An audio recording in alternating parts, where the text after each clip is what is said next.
Le principal minerai qui se trouve dans le Togo britannique et qui est exploité artisanalement, qui de plus en plus est en train d'être tenté, d'être exploité par le Ghana de façon officielle, c'est de l'or. Il y a beaucoup d'or dans la zone britannique du Togo. Et si on prend ce territoire, c'est que on pourrait créer des conditions pour faire une exploitation industrielle de l'or dans cette zone. Et il y a une autre mine. Quand vous traversez la frontière du côté de Ségbé, directement, vous tombez à Tokon, et qui devait être Tokouin, parce que c'est un peu le même peuple, la même civilisation, la même culture.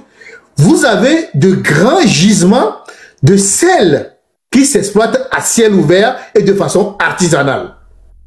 C'est que il y a un fleuve qui est juste à côté là-bas, où vous allez voir des gens extraire du sel directement et les sécher afin de les mettre dans les sacs pour aller vendre. Ça veut dire que c'est du sel brut qui n'a pas besoin de transformation. Et ça, c'est l'un des minéraux que nous connaissons au niveau de la zone togo-britannique. À part le fait que la zone est très riche dans la culture du cacao, dans la culture du coton, du café, et puis dans les cultures vivrières et tout. Et comme située un peu à la frontière, cette zone est beaucoup plus stratégique pour les échanges commerciaux. Donc voilà un peu ce que ça dit. Je reviens sur la question de Georges qui parle du référendum et des tribunaux internationaux qui peuvent agir. Parce qu'il a dit quelque chose de très intéressant, c'est que il dit que le jour où une légitimité va se dégager pour s'engager devant les Nations Unies, pour dire que voilà, nous voulons revendiquer la frontière togolaise qui est restée au Ghana, les Nations Unies ne feront pas de résistance pour remettre ce territoire au Togo. Tout simplement parce que le référendum qui avait été orchestré, organisé, a été cavalier dans la mesure où, quand on a demandé au peuple du Togo, est-ce que vous voulez être rattaché au Togo ou bien vous voulez être rattaché au Ghana, on n'a pas demandé l'avis du Ghana pour lui demander si vous voulez continuer à gérer ce territoire sous mandat ou bien vous le laissez au Togo. Donc, c'est un référendum qui a été biaisé à l'époque. Et aujourd'hui, nous sommes dans la légitimité, plus de 50 ans après ce référendum, de revendiquer ce territoire. Et il y a des institutions internationales, des cours internationales qui peuvent permettre de le revendiquer. Il y a la Cour internationale de justice, qui est la référence principale pour les litiges territoriaux, terrestres et maritimes. Il y a les tribunaux arbitraux ad hoc, qui sont souvent créés sur des questions stratégiques, qui préfèrent faire de l'arbitrage. Je crois qu'il y a eu un arbitrage qui avait été mené entre le Ghana et la Côte d'Ivoire par rapport à ses frontières maritimes. Il y a aussi des tribunaux qui sont sollicités par les États. Et ces juridictions s'appuient sur le droit international que j'ai étudié. Et aussi le droit international coutumier, les traités, le principe et aussi l'héritage des frontières coloniales. Ce qui permet de se fonder sur la jurisprudence antérieure. Et c'est ce que Georges aussi a révélé parce que sa communication est très riche en histoire, avec des preuves, avec des références très précieuses. Quand je l'ai écouté, j'ai compris que il maîtrise la situation, la géopolitique, la géographie et l'histoire des peuples.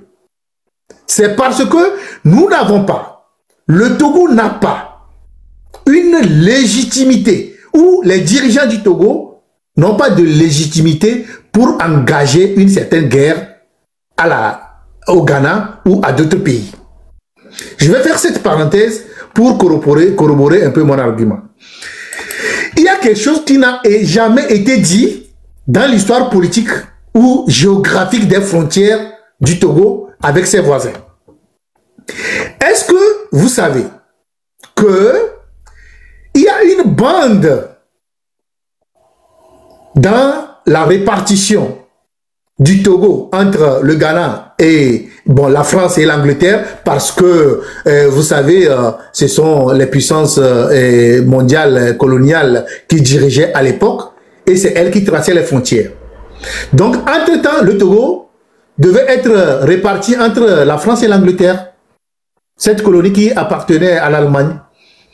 Mais à un moment donné, il a fallu Sylvanus Olympio pour s'interposer, pour dire non, je ne peux jamais accepter que le Togo soit pris en sandwich et partagé entre l'Angleterre et la France pour qu'une partie se retrouve au Bénin, une partie se retrouve au Ghana. Lui était cette vigilance de Sylvanus Olympio. Le Togo n'aura pas existé.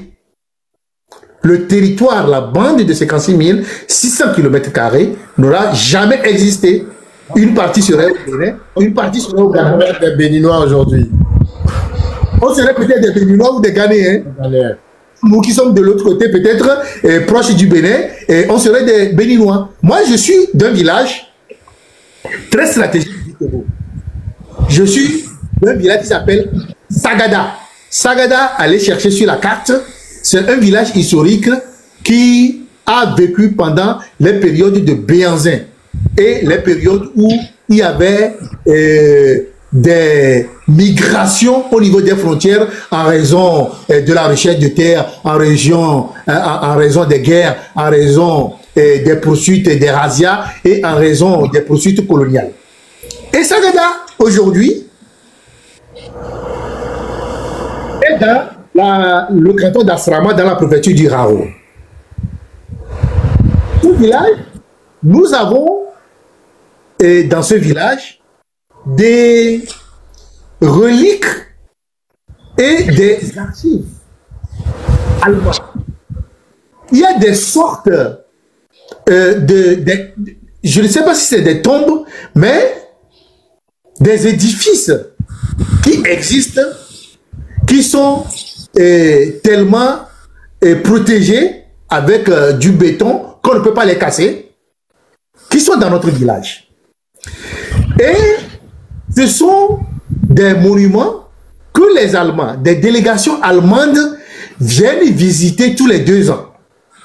Ils arrivent, ils sont un peu rassurés de l'existence de ce qu'ils ont laissé, ils prennent des photos, ils font la fête avec les villageois, ils distribuent des biens et tout ça là, et ils repartent. Et c'est parti encore pour 2 ans. Ils viennent toujours dans mon village. À ce jour, on n'a jamais su ce qui est caché sous ces monuments qui sont dans le village. Parce que pendant la période allemande, quand il y avait des peuplements, il y avait des migrations, il avait créé une résistance au niveau du village de Sagada, où tous ceux qui voulaient conquérir, quand ils venaient, ils attendaient que Sagada là-bas c'est puissant. Quand vous allez là-bas, vous allez vous faire exterminer par plusieurs méthodes, peut-être par les vaillants combattants ou par le volet spirituel. Donc aujourd'hui, encore, il y a ces reliques allemandes qui sont là, que les Allemands viennent visiter tout le temps. Quand je le dis, c'est pour dire que les Allemands, que ce soit dans mon village à Sagada, que ce soit à Kamina, que ce soit peut-être dans d'autres villages, ou même au niveau du chemin de fer, les Allemands ont laissé des signatures. Et ils sont parfois nostalgiques de ce qu'ils ont laissé, qui peuvent peut-être leur revenir et permettre le développement du Togo. Je ne fais pas l'apologie de l'Allemagne, mais je fais l'apologie du fait que Sylvanus Olympio a réussi à un moment donné à pouvoir insister, à dire que ce n'est pas possible de son vivant que le Togo soit charcuté et puisse être partagé entre le Bénin et le Ghana. C'est là où nous en sommes. Maintenant, revenons à cette bande. Cela n'a jamais été écrit nulle part. Quand vous allez sur Internet, on vous dira qu'il n'y a aucun territoire du Togo dans aucun pays. Mais moi, je vous confirme que il y a une bande qui est liée au Togo au Bénin, qui appartient également au Togo, comme le Togo britannique. Parce que quand le Ghana a réussi à prendre le Togo britannique, qui est une portion de 33 000 km², le Bénin, la France dit que ben, moi je ne peux pas me laisser faire. Hein. Je ne peux pas laisser tout le Togo comme ça et voilà, voilà au Ghana. Donc lui aussi, il a réussi à prendre une petite portion qui doit être autour de 16 000 km². Et c'est cette portion qui s'allonge de Hilakondi jusqu'à Grand Popo. C'est pourquoi vous allez constater, autant dans la zone britannique du Ghana, que le Bénin ne se gêne pas pour développer cette zone. Et tous ceux qui se reconnaissent comme habitants, citoyens de cette zone, se revendiquent un peu togolais. Vous allez vous poser la question, pourquoi le corps du Sylvanus Olympio continue de rester sur le territoire à Agouégan sans que on ait l'occasion de dire, ou bien à un moment donné, le Bénin dise, attention, il faut rapatrier le corps de votre président parce que il est togolais. Non, c'est parce que dans l'entendement de l'histoire politique du Bénin, Sylvanus Olympio repose sur sa propre terre, sur le Togo, une terre togolaise. Donc on n'a pas besoin de déplacer quelqu'un qui est déjà sur cette terre. Et au niveau des deux pays, le Bénin et le Ghana, on a toujours l'intention que tôt ou tard, il y aura une légitimité togolaise qui va revendiquer les territoires au Bénin et les territoires au Ghana. Il y a toujours cette crainte, il y a toujours cette peur, il y a toujours cette obsession. C'est pourquoi les deux États, que ce soit le Bénin et le Ghana, ne s'aventurent pas sur cette piste à engager de grands travaux au niveau de ces territoires qui sont liés au Bénin et au Ghana. Vous allez également comprendre, ça c'est très très subtil en politique, quand Patrice Talon a engagé Romuald Wadani comme le prochain président, mais quand lui a commencé par intervenir, mais il a tendance à revendiquer une certaine paternité proche du Togo et a même fait des comparaisons où j'ai lu sur certains réseaux sociaux, dans certains journaux du Bénin, pour dire que le Togo est en train de faire la cour à Wadani. Si le Bénin laisse tomber, ben le Togo va prendre. Ça, ce sont des subtilités vraiment socio-politiques et géopolitiques qui sont difficiles à cerner si on n'a pas la maîtrise de l'histoire du Togo. Donc, voilà un peu les réalités. C'est pourquoi vous allez constater que quand il y a une crise intense au niveau du Togo, il y a les autorités togolaises appellent rapidement le Ghana pour venir au secours en négociant avec la Côte d'Ivoire et parfois même le Bénin pour venir au secours. Vous allez comprendre également les raisons pour lesquelles, malgré la fronde organisée contre Faure Gnassingbé, des anciens dirigeants du Bénin, comme Nicéphore Soglo, se déplacent jusque pour venir voilà, devant le caveau de Gnassingbé et Adema, contester du dictateur pour lui faire allégeance. Tout simplement parce que il y a un deal secret qui devait être dénoué, et ça, c'est sur le plan international. Donc voilà un peu comment se présente la situation du Togo, et qui permettent de voir pourquoi tous les pays abandonnent le Togo. Parce que quand on fait la lutte, j'ai eu l'occasion de suivre un peu la lutte avec le M66 et avec beaucoup d'autres acteurs. Il faut se poser la question. Pourquoi les voisins et la communauté internationale laissent faire depuis plusieurs années, depuis 60 ans? Pourquoi on laisse faire? Il y a des changements dans les pays. Yaya Jammeh a tenté de résister, mais on l'a dégagé par une force internationale, une force interposée composé du Mali et de la CEDEAO, de l'ONU à la limite, qui était intervenu pour dégager Yaya Jammeh. Mais il y a eu des coups d'État. Mais au Togo, il y a toujours eu des tentatives de coups d'État qui n'ont jamais marché. Et il y a toujours eu des influences étrangères qui n'ont pas réussi à faire arrêter la dictature. Et pourquoi? Parce que il y a une certaine complicité sournoise qui est en train de se dégager. Pourquoi les voisins? Bénin et Ghana, par exemple. Sur le plan économique, vous avez le port de Cotonou, le port de Tema, qui sont des concurrents du Togo. Hein. Et vous voyez, quand aujourd'hui le Togo sera un pays florissant, un pays qui développe un peu ses potentialités, qui gère bien ses ressources, qui est dans la bonne gouvernance, mais avec le port en eau profonde et une bonne gestion, les ports du Bénin et de Cotonou et de Tema vont recevoir un coup. Au niveau de la CEDEAO et de l'Union africaine, ils sont dans la doctrine de la stabilité.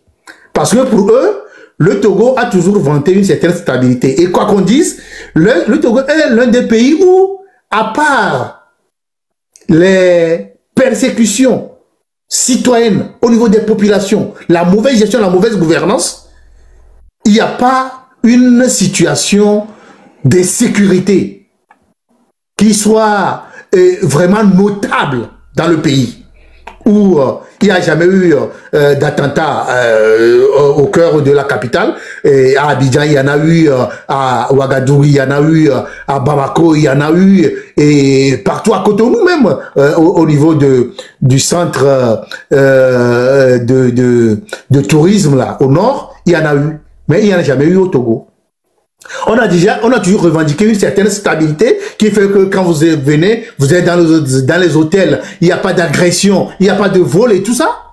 Et la CEDEAO et l'Union africaine avalent cette pilule du gouvernement togolais qui continue de vanter une certaine stabilité. Ça, c'est au niveau de la CEDEAO et de l'Union africaine.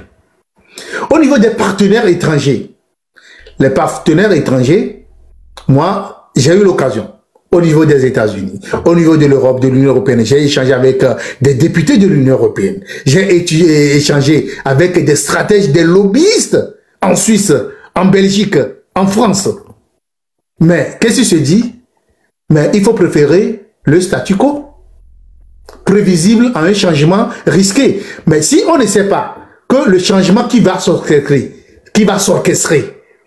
va déstabiliser des intérêts de part et d'autre, il vaut mieux maintenir le statu quo. Et si le gouvernement togolais, Faure Gnassingbé, donne la garantie que à travers les brimades, à travers tout ce que je fais, je vais maîtriser mon peuple, on le dit, allez, vas-y, essaie, on va voir. Parce que pour eux, il y a pire ailleurs. Pour la communauté internationale, ce qui se passe au Togo n'est peut-être qu'une goutte d'eau dans la mer de ce qui se passe ailleurs. Il y a plus de 500 000 morts à Gaza. Aujourd'hui, en Ukraine, on n'en parle pas. On ne donne pas les chiffres. C'est plus de 2 millions de personnes qui sont tombées dans la guerre d'Ukraine. En République démocratique du Congo, il y a plus de 10 millions de personnes avec des exilés. Au Soudan du Sud, au Soudan du Nord, il y a des millions de personnes. En Érythrée. Donc, les foyers de tension sont tellement sensibles que la communauté internationale ne veut pas ouvrir un autre foyer de tension qui va constituer le Togo. Donc si le gouvernement togolais, à travers Faure Gnassingbé, dit que nous avons la garantie, je vous donne la garantie que nous allons maîtriser le peuple et qu'il y aura toujours la stabilité au Togo, on dit vas-y. Ça c'est la géopolitique et les jeux d'intérêt au niveau des lobbies à travers le monde. Et je vais réaffirmer pour dire qu'aucun pays ne fonctionne sur les sentiments. Il y a les organisations internationales dans lesquelles j'ai milité, avec lesquelles je continue de militer, Amnesty International, et la Fédération internationale des ligues des droits de l'homme et Human Rights Watch. Mais ce sont des activistes, ce sont les contre-pouvoirs. Mais ce qui se passe au niveau des propres pouvoirs, c'est dramatique. Ils n'ont pas de sentiments. Quand on dit il y a 7 personnes qui sont mortes, des gens sont jetés dans la lagune, pour eux, ça ne vaut pas, je ne sais pas, un bébé israélien qui a été tué ou qui a été blessé. C'est comme ça, malheureusement, la géopolitique internationale. Donc, il faudrait voir un peu dans la balance au niveau de la lutte pour la libération du Togo aujourd'hui, qui sont ceux qui sont des opposants. Dans cette même optique, je pourrais développer l'aspect des soutiens. Il y a les réseaux économiques internes, les alliés pragmatiques. La Chine, quoi qu'on dise, ne va pas voler au secours d'une population qui est en train de revendiquer ses droits face à un régime militaire où la Chine aussi utilise des méthodes brutales pour faire répression, pour réprimer ces populations. La situation d'Internet en Chine, c'est chaotique. Il y a des réseaux sociaux qu'on ne peut pas suivre en Chine. Et il y a des mots qu'on ne peut pas dire. Il y a des phrases, il y a des publications qu'on ne peut pas faire. Donc la Chine est une dictature. Autant comprenons, le régime communiste a été toujours un régime de dictature. Donc, si le pouvoir RPT unir est allé faire école, apprentissage Est-ce que tu peux fermer ta caméra, s'il te plaît? Tonton La Joie, est-ce que tu peux fermer? Oui. Merci. Ça fait que la Chine ne peut pas aujourd'hui venir pour servir les intérêts des populations en lutte. D'autres aspects, revenons par exemple aux opposants. Nous avons la société civile qui est laminée sur le terrain, on ne l'écoute plus. Et on a créé des lois bizarres pour anéantir le fonctionnement de la société civile au Togo, où aucune organisation crédible aujourd'hui ne peut se lâcher et s'engager dans une lutte avérée contre le système, le régime de Faure Gnassingbé. Il y a les ONG et les droits humains qui sont laminés également. Bon, aujourd'hui, c'est pourquoi il faut saluer les actions des mouvements de la diaspora autour de M66. C'est eux qui continuent maintenant, c'est eux, ces mouvements, qui continuent maintenant de maintenir le flambeau de la lutte. Si... Tonton La Joie, est-ce que tu peux te mettre sur mute? Tonton La Joie, est-ce que tu peux te mettre sur mute? Tu es en train de perturber le live. Merci. Ok, merci. Si aujourd'hui, on arrive à anéantir, à neutraliser la mobilisation qui se fait avec la diaspora autour de M66, sachez qu'il n'y a plus d'autres solutions pour le Togo. Bon, je le dis, il n'y a plus d'autres solutions parce qu'il n'y a rien d'envisageable sur le terrain. Où on commence déjà par interdire même les likes et les partages sur les réseaux sociaux. C'est que nous sommes en train de basculer dans une dictature incroyable. Vous savez, ce que Faure Gnassingbé est en train de faire, c'est que il a flirté avec Paul Kagame, le président rwandais. Paul Kagame, tout le monde dit que, bon voilà, le Rwanda est le pays modèle, il y a la bonne gouvernance, il y a l'économie, il y a le développement, il y a l'économie verte, il y a tout. Faure, qui a flirté avec Paul Kagame, veut tout simplement copier le système du Rwanda. Alors que ce sont deux réalités qui sont diamétralement opposées. Faure ne peut pas dire aujourd'hui que, voilà, moi je peux être à la hauteur de Paul Kagame, alors que lui, la différence c'est qu'il ne développe pas le pays. Paul Kagame met son énergie de la dictature, de la répression de son opposition au service du développement, où il a changé le système économique, le système de gouvernance, le développement qui suit les infrastructures et tout, où le Rwanda, Kigali, est presque un paradis. Mais la différence, c'est que on ne peut pas critiquer Kagame sur les réalisations, sur la gouvernance. On peut le critiquer sur la violation des droits de l'homme et puis le financement des des rebelles et des groupes voilà, armés dans les autres pays comme le Congo, la RDC. Mais on ne peut pas le critiquer sur la question du développement de son pays. Mais aujourd'hui, Faure, lui, autant on le critique pour la longévité au pouvoir de père en fils, c'est 38 ans, autant on peut le critiquer sur la question de sa gouvernance, l'économie est totalement fragilisée, autant on peut le critiquer également sur le développement du pays, les infrastructures, parce que c'est inconcevable qu'après 20 ans, qu'on n'ait rien qui puisse être vanté, à part les chiffres astronomiques que malheureusement Robert Doucet va donner devant la tribune de façon très honteuse, dégueulasse, devant les Nations Unies, devant le monde entier. Donc, la situation est telle. Et lui, il veut martyriser sa population alors qu'il ne développe pas le pays. Et c'est là où il a fauté, et c'est ce qui va obliger peut-être les observateurs, tous ceux qui peuvent revendiquer, tous ceux qui peuvent défendre la légitimité du Togo, c'est ceux qui peuvent leur donner raison. Et c'est ce qui donne raison aux partis politiques qui continuent de faire la lutte, c'est ce qui donne raison au M66, c'est ce qui donne raison à la diaspora. Parce que, quel que soit ce que le pouvoir togolais va dire, va exposer, va exploiter, va défendre, la réalité est là. Aujourd'hui, nous sommes dans un monde numérique. Nous sommes dans un monde de réseaux sociaux. Donc, il suffit, quand on dit que, bon, voilà, le président Faure, après 20 ans, a développé le pays, il suffit d'aller taper sur Google, d'aller taper sur ChatGPT, pour voir qu'est-ce que le Togo a réalisé depuis 20 ans. Mais vous verrez, il n'y a rien. Zéro. Il n'y a rien. Donc, il n'y a pas d'argument à faire valoir.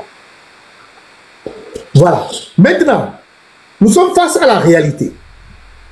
La réalité géopolitique du Togo, où il y a des forces internationales et des lobbies qui préfèrent le statu quo au Togo plutôt qu'une situation trouble qui affecte les voisins dans leur économie et tout. Et il y a également la faiblesse de la société civile qui est persécutée, où aucune organisation ne peut voilà, sortir un communiqué, faire des manifestations, défendre une cause sans être attaqué. Donc face à cela, qu'est-ce qu'il faut faire? Moi, j'ai éjecté de part et d'autre des propositions qui peut-être sont mises en œuvre par une partie de l'opinion et une partie des mouvements en lutte contre la dictature. Il y a, pour commencer, la diplomatie. Il faut faire de la diplomatie envers les pays qui sont les voisins immédiats. Convaincre le Ghana et le Bénin qu'une transition encadrée va plutôt être une meilleure stabilité économique pour les pays.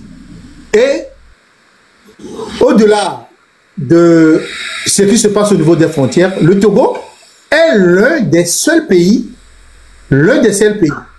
à avoir sa frontière ouverte sur la capitale, ouverte sur un autre pays.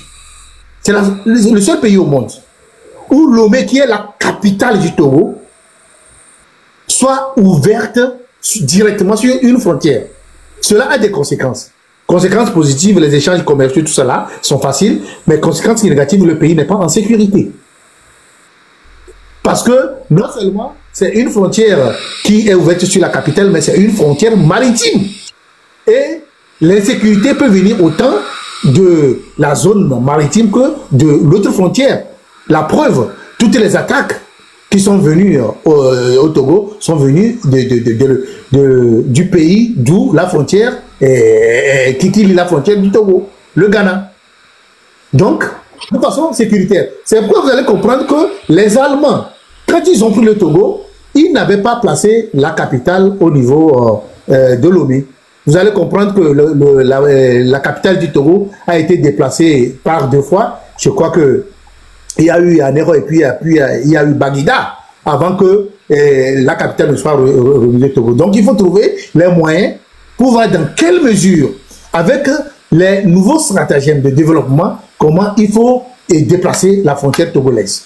Ça va faire l'objet d'un grand projet politique qui sera incarné par quelqu'un qui a la main libre sur le développement du Togo, qui connaît les agrégats du développement du Togo. Et ça, ce n'est pas fort d'enseigner parce que tout le monde a constaté qu'il a échoué, qu'il n'a pas été capable de changer le Togo, d'amorcer un développement du Togo depuis 20 ans. Donc, il n'est pas éligible pour pouvoir s'engager. Au niveau de l'économie, ça j'ai parlé de la diplomatie. Donc il faut convaincre le Ghana et le Bénin pour leur dire que quand le Togo aura une émergence économique, ça va refléter sur les autres pays. C'est comme ici en Europe, les pays qui sont à côté des pays très riches bénéficient. Et vous allez voir, par exemple, au Luxembourg, les pays frontaliers, puisque le Luxembourg est enclavé entre la France, l'Allemagne et la Belgique, il y a des fonctionnaires au nom de le niveau de vie et de niveau de salaire au Luxembourg, quittent les frontières de la Belgique, de l'Allemagne et de la France pour venir travailler au Luxembourg et repartir le soir. Et ils sont logés dans les autres pays, mais ils ont une certaine facilité à venir travailler. C'est de la même chose pour la Suisse ou la France et d'autres pays qui entourent l'Allemagne ont des frontaliers qui quittent pour venir travailler. C'est comme si aujourd'hui, si le Togo devient un pays très développé, très riche, parce que nous avons les richesses, nous avons plus de richesses que le Bénin, nous avons plus de richesses que le Ghana, vous allez voir que des gens vont quitter les frontières béninoises, les frontières ghanéennes, les frontières burkinabées, pour venir travailler au Togo et repartir. Donc ça va essayer un peu d'amortir le choc de chômage qui affecte ces pays.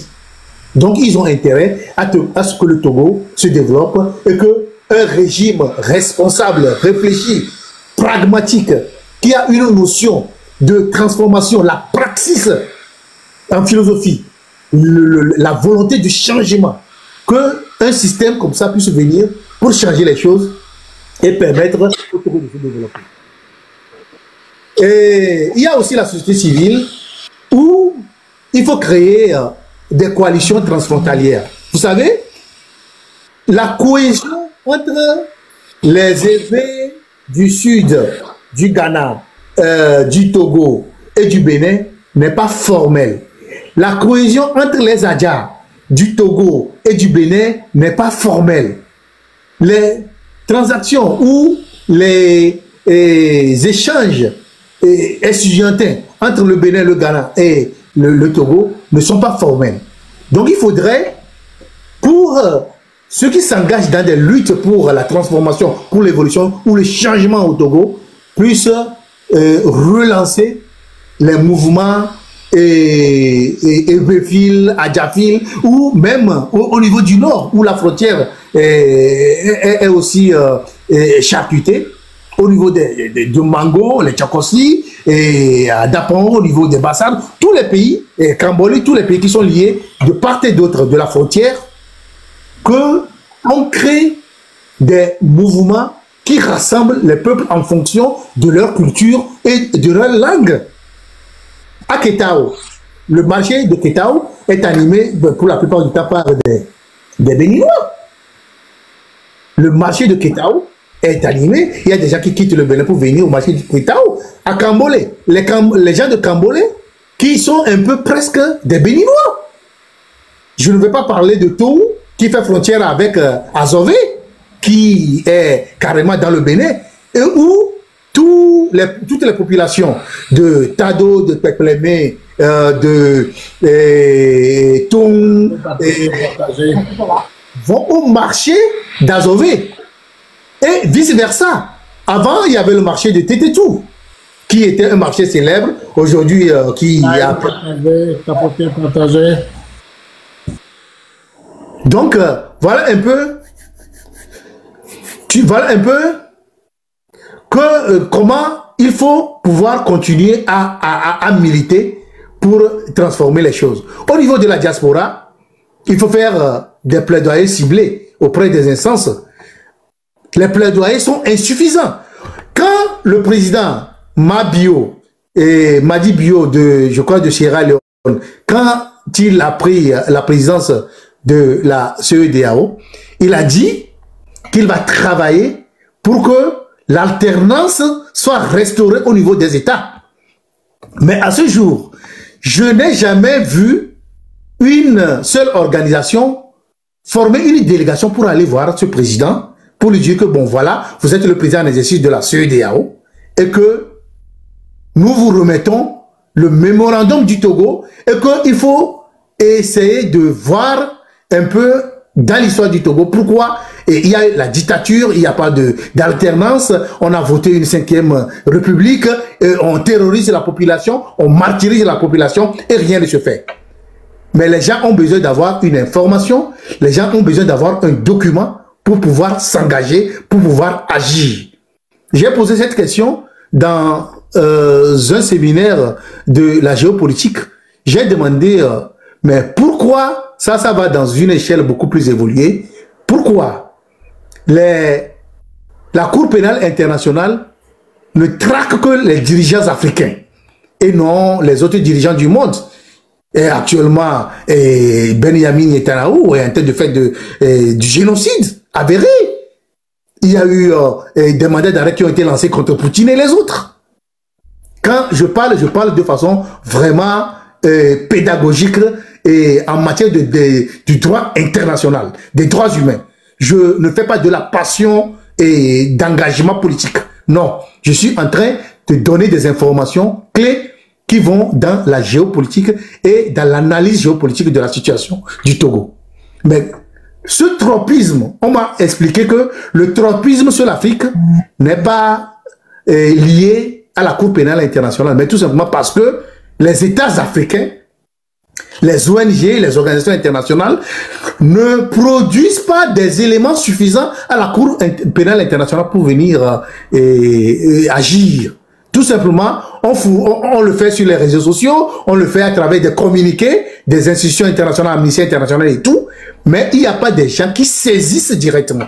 Sur le cas du Togo, il faut saisir la Cour pénale internationale avec des preuves, avec des informations concrètes et inviter le procureur de la Cour pénale internationale à ouvrir une enquête sur le Togo, sur les morts de 2005, sur les morts de 2025. Il faut motiver cela.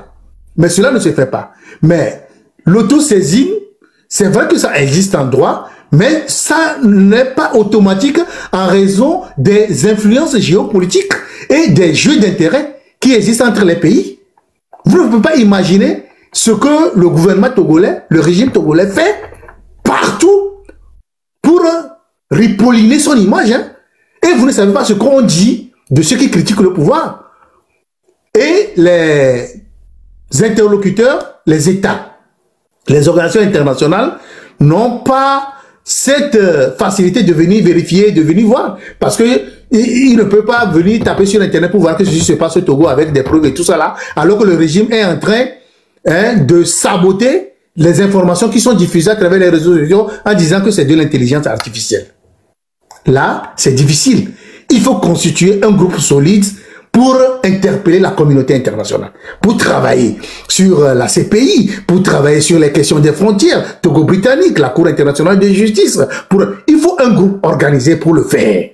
Mais cela ne se fait pas. C'est pourquoi le pouvoir togolais a toujours le vent en poupe et continue de martyriser et de terroriser la population togolaise.